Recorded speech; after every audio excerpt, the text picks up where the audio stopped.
say you have a smaller system, maybe you only have 10 or 12 lights, and you've gone with one of these smaller transformers, that the terminals on the back are actually quite small, and it's tough to get more than one wire in here.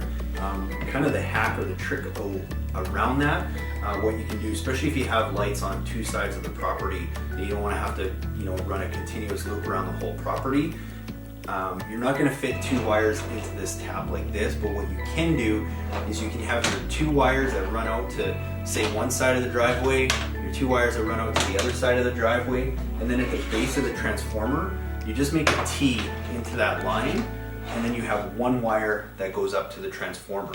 And the way that you make a T and the way that we show people is using these. These are called DBRY connections. I'm not going to show you guys how to do these right now. I have another video for that. But basically you use these, they're gel filled, they're waterproof, so it makes that seal nice and tight. You make that connection just below the transformer, so if there ever was an issue, you know where that connection is buried.